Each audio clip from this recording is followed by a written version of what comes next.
इस देश में लगातार 5 साल 12 महीने 365 दिन हर राजनीतिक दल चुनाव की तैयारी करता रहता है और हर 6 महीने में कोई ना कोई चुनाव विधानसभा के हो जाते हैं। लोकसभा के चुनाव, विधानसभा के चुनाव अलग अलग राज्यों के, जिसके कारण विकास ठप हो जाता है। आचार संहिता लगने के कारण भी विकास ठप होता है। सारी मशीनरी चुनाव की तैयारी में लग जाती, इसलिए भी विकास के काम नहीं होते।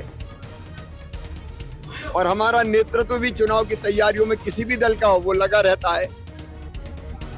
अनावश्यक धन खर्च होता है। अब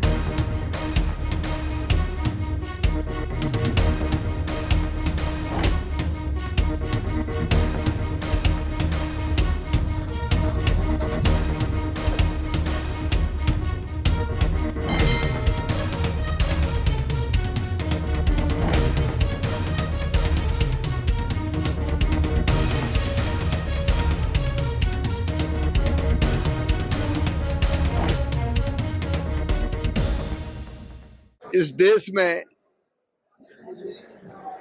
लगातार 5 साल 12 महीने 365 दिन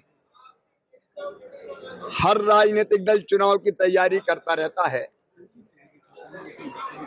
और हर 6 महीने में कोई ना कोई चुनाव विधानसभा के हो जाते हैं। लोकसभा के चुनाव, विधानसभा के चुनाव अलग अलग राज्यों के, जिसके कारण विकास ठप हो जाता है।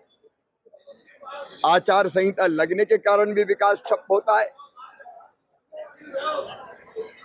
सारी मशीनरी चुनाव की तैयारी में लग जाती, इसलिए भी विकास के काम नहीं होते।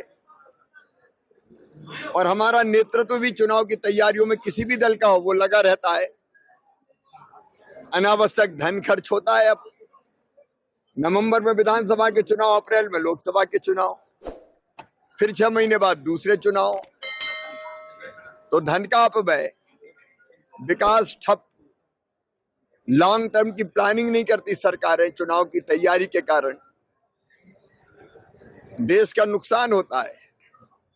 इसलिए अब समय आ गया कि इस पर विचार करके फैसला हो कि संविधान में संशोधन करके लोकसभा और विधानसभा के चुनाव 5 साल में एक बार एक साथ होने चाहिए। और आपने देखा कि यहाँ भी किसानों ने, वैज्ञानिकों ने, आमजन ने, स्टूडेंट्स ने यहाँ संकल्प लिया है कि वो इसके लिए जन जागरण करेंगे। देश के लिए जरूरत है एक साथ चुनाव। सर, बीजों के लिए, खराब बीज के लिए कानून की बात किया। हम उस कानून की समीक्षा कर रहे हैं। अगर कोई घटिया बीज बेचता है, अमानक स्तर के बीज बेचता है, तो अभी सजा का प्रावधान कम है। उस कानून की समीक्षा करने की आवश्यकता है। अच्छा बीज उत्पादन करने वाले को हम पुरस्कृत करेंगे, लेकिन अगर किसान के साथ धोखा हुआ तो कड़े दंड का प्रावधान।